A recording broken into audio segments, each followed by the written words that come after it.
TDP senior నాయకులు మాజీ MLC Buddha Venkanna గారికి ఈరోజు పశ్చిమ నియోజకవర్గ తెలుగుదేశం పార్టీ బాధ్యతలు అప్పగించారు. రాబోయే రోజుల్లో ఎలాంటి పాత్ర పోషించబోతున్నారు. విజయవాడ పార్లమెంట్లో పశ్చిమ నియోజకవర్గం అతి కీలకమైంది. ఇక్కడ ప్రస్తుతం ఉన్నటువంటి పరిస్థితులు రాబోయే రోజుల్లో బుద్దా వెంకన్న గారు నిర్వహించే పాత్ర గురించి ఈరోజు వివరించడానికి మన దగ్గర బుద్దా వెంకన్న గారు ఉన్నారు. సార్, అక్కడ ముందుగా మీకు పశ్చిమ నియోజకవర్గ బాధ్యతలు అప్పగించినందుకు మీకు 10 టీవీ తరఫున అభినందనలు. ఏంటి ప్రస్తుతం పశ్చిమ నియోజకవర్గంలో మీ ముందున్నటువంటి ప్రధానమైన సవాళ్ళు ఏంటి? పశ్చిమ నియోజకవర్గంలో దాదాపు 2019 అంటే జలీల్ ఖాన్ గారి ఎమ్మెల్యే ఉన్నప్పుడు దాకా ఆయనే ఇన్ఛార్జి, అంటే తెలుగుదేశం పార్టీలో. 2019 నుంచి 2026 మరి జూలై 25 వరకు కూడా ఇన్ఛార్జి లేరు. మరి ఈరోజు చంద్రబాబు నాయుడు గారు, లోకేష్ బాబు గారు నా మీద ఉన్నటువంటి నమ్మకంతో జాతీయ తెలుగుదేశం పార్టీ ఉపాధ్యక్షులుగాను పశ్చిమ నియోజకవర్గ ఇన్ఛార్జిగాను నన్ను నియమించారు. ముందు వారికి 10 టీవీ తరఫున వాళ్ళకు హృదయపూర్వక నమస్కారాలు తెలియజేస్తాను. అలాగే పశ్చిమ నియోజకవర్గంలో ఎప్పుడూ కూడా ఇది ఒక పేద వర్గాలకు సంబంధించినటువంటి నియోజకవర్గం. ఇక్కడ అనేక కులాలు, మతాలు, అసలు భారతదేశంలో ఎంతమంది కులాలు ఉన్నారో అందరూ కూడా ఇక్కడికి వచ్చి నివసిస్తారు, ఇక్కడ వ్యాపారాలు చేస్తారు. మరి ఇక్కడ కూటమి అభ్యర్థి ఆ రోజు సుజనా చౌదరి గారు కూడా 47,000 మెజార్టీ ఆయనకు రావడం, అలాగే కేసినేని చిన్ని గారికి 57,000 రావడం, ఇక్కడ బ్రహ్మాండమైనటువంటి మెజార్టీ వచ్చింది. తెలుగుదేశం పార్టీకి పశ్చిమ నియోజకవర్గం ఒక కంచుకోట. అయితే ఇక్కడ ఏంటంటే ఇన్ఛార్జి లేక పాపం నాయకులు కానీ ఇక్కడ ఉన్నటువంటి సన్నిహితులు, అంటే కార్యకర్తలు అనకూడదు, అందరూ నాయకులవే, అందరూ ఇబ్బంది పడినటువంటి దాఖలాలు ఉన్నాయి. ఇవాళ కూటమి ప్రభుత్వంలో ఇక్కడ ఉన్నటువంటి సమస్యలు కానీ మీరు అడిగినట్టు ఏదన్నా చిన్న చిన్న ఉన్నా ఎంపీ గారు, ఎమ్మెల్యే గారు ప్రభుత్వం దృష్టికి తీసుకెళ్తారు. నేను ముఖ్యంగా పార్టీ బలోపేతానికి, మీకు తెలుసు కనకదుర్గమ్మ వారధి ఆ రోజు పడిందంటే ఆ రోజు ఇన్ఛార్జిగా నేను ఉద్యమాలు చేయబట్టి, తర్వాత చంద్రబాబు నాయుడు గారు ముఖ్యమంత్రి అయ్యి ప్రధానమంత్రి మోడీ గారు ఆనాడు గడ్కరీ గారితో మాట్లాడి ఈ కనకదుర్గ పవర్ వేయడం జరిగింది. అందులో వీరందరి పాత్ర కూడా నా ఒక్కడిది కాదు, అందరూ సమిష్ట కృషి. ఇది ఒక కార్యకర్తలు బలమైనటువంటి నియోజకవర్గం. యాక్చువల్గా చెప్పాలంటే పశ్చిమ నియోజకవర్గం ఒక మెసేజ్తో 100 మంది వస్తారు. అలాగే తెలుగుదేశం పార్టీ ప్రతిపక్షంలో ఉన్నప్పుడు కూడా చంద్రబాబు నాయుడు గారి ఇంటి మీద దాడి జరిగినప్పుడు కానీ, లేదా ఇంకో విషయాలు కానీ, మాకు చంద్రబాబు నాయుడు గారి ఇంటికి కూత దూరమే, వాక్ఫుల్ డిస్టెన్స్. యాక్చువల్గా చెప్పాలంటే ఎప్పుడూ కూడా ఇక్కడ ప్రతిక్షణం రెడీగా మేము కాపలా కాసుకున్నట్టే ఉండేవాళ్ళం. పార్టీకి అంకిత భావంతో పనిచేసే వ్యక్తులు ఇక్కడ చాలా ఎక్కువ మంది ఉన్నారు. ఇక్కడ కార్యకర్తల సమస్యలు ఏమన్నా ఉన్నా సరే ఇక్కడ వర్గ విభేదాలు అనేవి లేకుండా నాకు ఇచ్చినటువంటి బాధ్యతల్ని నేను ఇంకా తెలుగుదేశం పార్టీని బలోపేతం చేయడమే కాకుండా ప్రతి ఒక్కరిని కలుపుకొని, ప్రతి ఒక్క వ్యక్తిని కలుపుకొని, ఇక్కడ కులాలు, మతాలు, ప్రాంతాలు లేదా డివిజన్లు ఈ తేడా ఉండదు. ప్రతి ఒక్క వ్యక్తిని కలుపుకొని కూటమి నేతలతో కూడా సఖ్యతగా ఉండి, ఒక పక్క పార్లమెంటు సభ్యుడు కేసినేని చిన్ని గారిని, మరో పక్క సుజనా చౌదరి గారిని ఇద్దరికి కూడా సమన్వయం చేసుకుంటూ మేము పార్టీ కార్యక్రమాల్లో వాళ్ళకు సహాయపడుతూ ఇక్కడ ఎటువంటి భేదాభిప్రాయాలు లేకుండా పార్టీని తీసుకెళ్లడమే నా ముందున్న ఎజెండా. తప్పకుండా నెరవేరుస్తా. చంద్రబాబు నాయుడు గారు, లోకేష్ బాబు గారు నా మీద పెట్టుకున్నటువంటి నమ్మకాన్ని వమ్ము చేయను.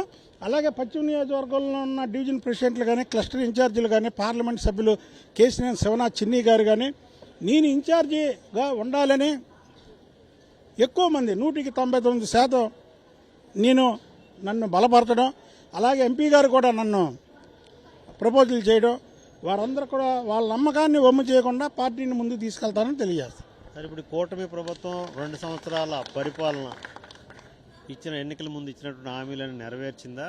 ఇంకా ఏం చేయబోతుంది? తప్పకుండా నెరవేరుస్తుంది. ఎందుకంటే మీరు చూశారు,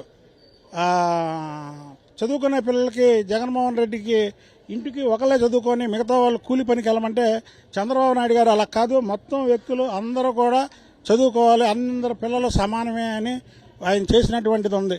ఈయన 2,000, 3,000 చేస్తానని 5 సంవత్సరాలు పడితే 2,000ది 4,000 చేయడం చంద్రబాబు నాయుడు గారు. ఇలాగా సూపర్ 6 పథకాలు ఏవైతే ఇచ్చారో అవన్నీ చేయడం. ఇవాళ కొత్తగా జగన్మోహన్ రెడ్డి కొత్త డ్రామా నేర్చుకున్నాడు.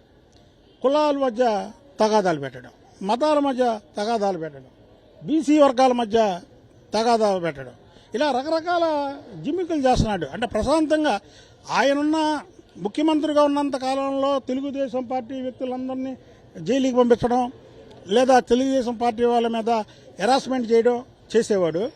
ఇప్పుడు ఏంటంటే కులాల మధ్య ప్రాంతాల మధ్య విభేదాలు సృష్టిస్తున్నాడు.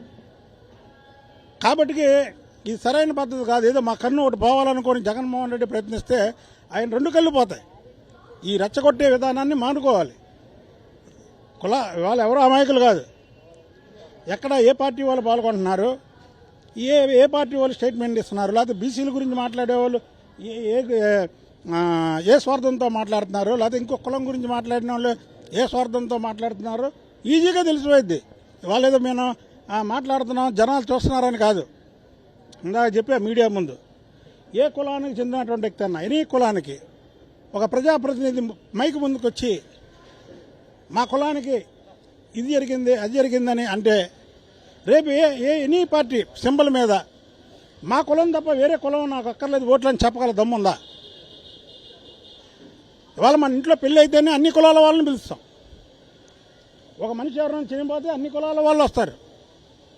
లేదా మా పెళ్ళికి ఒక కులమే రావాలి, లేదా నేను చనిపోతే ఒక కులం వాళ్ళే రావాలి. ఇది అసలు ఎక్కడ ఈ సాంప్రదాయం ఈ రాను ఇది ఇలా ముందుకెళ్ళిద్ది. ఇది ఎక్కడో చోట దీన్ని అరికట్టాలి. ఒక విధంగా చెప్పాలంటే కులాలకు అనుకూలంగా మాట్లాడే నాయకులకి వ్యతిరేకంగా ఉండాలి ప్రజలు కూడా. లేకపోతే ఈ రాష్ట్రంలో అసలు ఉండాలా అక్కర్లేదా? ఒక కుల నాయకుడు మాట్లాడతాడు, ఒక మామూలు కులం వ్యక్తి ఉంటాడు. అరే ఏంట్రా మన కులం గురించి ఎవరు చెప్పరు, ఆ కులం గురించి ఎలా మాట్లాడుతున్నారు అని అతను ఒక నిరాశ వస్తుంది. కులాల గురించి మాట్లాడిన పెద్ద పెద్ద నాయకులే తెరమరుగైపోయారు. తాత్కాలిక ఇదంతా కులాల గురించి మాట్లాడి ప్రజలను రెచ్చగొట్టడం అనేది తాత్కాలిక. వాళ్ళ ప్రజలన్నీ తెలుసుకుంటున్నారు.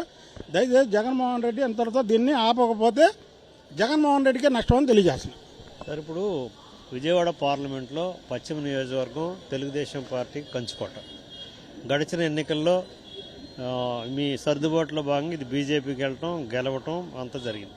ఈ నేపథ్యంలో టీడీపీ మొదటి నుంచి టీడీపీలో ఉండి టీడీపీ జెండా మోసి మిగతా నాయకుల గెలుపుకి కృషి చేసినటువంటి వ్యక్తులకి గడిచిన 2 సంవత్సరాలుగా పదవులు కానీ మిగతా అంశాల్లో కూడా తెలుగుదేశం పార్టీకి సంబంధించిన వారికి అన్యాయం జరిగింది అనేటువంటి అభిప్రాయం ఉంది. దాన్ని మీ హయాంలో ఎలా పూర్తి? ఇవాళ తెలుగుదేశం ప్రభుత్వం గత 4 సార్లు ప్రభుత్వం చేసింది. ఇది 5వసారి. అప్పటికంటే ఇప్పుడు 6వసారి. 1, 2, 5వసారి, 6వసారి. ఇవాళ విజయవాడ నగరంలో అనేక మంది కార్పొరేషన్ చైర్మన్ పదవులు వచ్చాయి. అనేక మందికి ఈ డైరెక్టర్లుగా వేశారు. అనేక మందికి పార్టీ పదవులు వేశారు. అలాగే రొటేషన్ పద్ధతిలో కొంతమందికి రేపు అయిపోతే మళ్ళీ కొంతమందికి వేస్తారు. ప్రతి ఒక్కరికి న్యాయం చేసే విధంగా వాళ్ళు తెలుగుదేశం పార్టీ ఏదో నేను చెప్తానో ఇంకొకరు చెప్తానే కాకుండా ప్రతి ఒక్క వ్యక్తి బయోడేటా లోకేష్ బాబు గారు ప్రతిపక్షంలో ఉన్నప్పుడు ఎవరు పనిచేశారు, ఎవరు చేయలేదు, ఎవరు ఏం చేశారు అనేది ప్రతి ఒక్క వ్యక్తి బయోడేటా లోకేష్ బాబు గారి దగ్గర భద్రంగా ఉంది.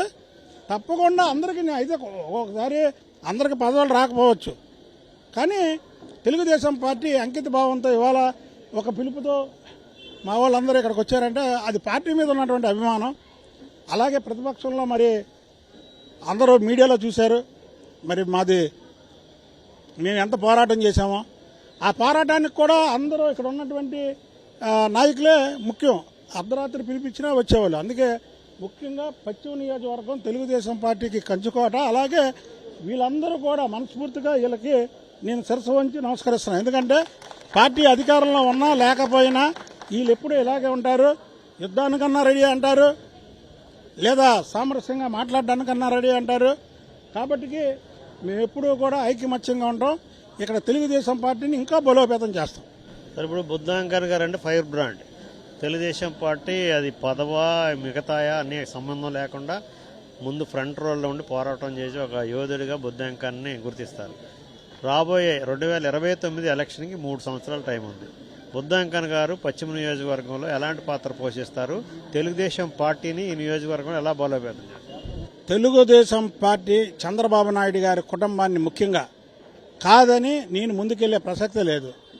ఆయన పోటీ చేయమంటే పోటీ చేస్తా, వద్దు ఇంకొక టికెట్ ఇస్తున్నాను వాళ్ళకి బలపరచమంటే బలపరుస్తా. నా ఏజెండా చంద్రబాబు నాయుడు గారి కుటుంబం. ఇక రెండో ఇది ఏజెండా ఉండదు. కాబట్టి నేను ఏ పదవి ఇప్పుడు కూడా నేను జాతీయ తెలుగుదేశం పార్టీ ఉపాధ్యక్షులు అడగల, ఇవాళ ఇన్ఛార్జి కూడా నేను ఊళ్ళో లేకపోతే అందరూ వెళ్ళి వెంకన్న గారికి ఇవ్వండి అన్నారు. అలాగే పార్లమెంట్ సభ్యులు చిన్ని గారు కూడా చెప్పడం జరిగింది. పనిచేసే వ్యక్తికి పదవులు దాని అంతటిగా అయ్యే వస్తాయండి. ఒక అవకాశం లేదు ఇంకో అవకాశం కల్పిస్తారు. దానికోసం మనమేమి ఇదవ్వాల్సిన పని లేదు. ప్రజాభిమానం ఉంది, ప్రజలు నా మీద నమ్మకం ఉంది. నేను రాష్ట్రంలో ఏ మూలకెళ్ళినా చంద్రబాబు నాయుడు గారికి వీర విధేయుడు బుద్ధ వెంకన్న అనే ముద్ర ఉంది. ఆ ముద్ర చాలు. చంద్రబాబు గారు ఏ నిర్ణయం తీసుకున్నా నేను కట్టుబడి ఉంటాను. ఇది మొత్తం మీద విజయవాడ పశ్చిమ నియోజకవర్గాన్ని తెలుగుదేశం పార్టీ బలోపేతం చేయటం, వచ్చేటటువంటి ఎన్నికలకి పూర్తి స్థాయిలో సన్నద్ధం చేసి ముందుకెళ్తామని బుద్ధ వెంకన్న పేర్కొన్నారు. కెమెరామెన్ నాగరాజ్తో జయరాజ్, 10 టీవీ, విజయవాడ.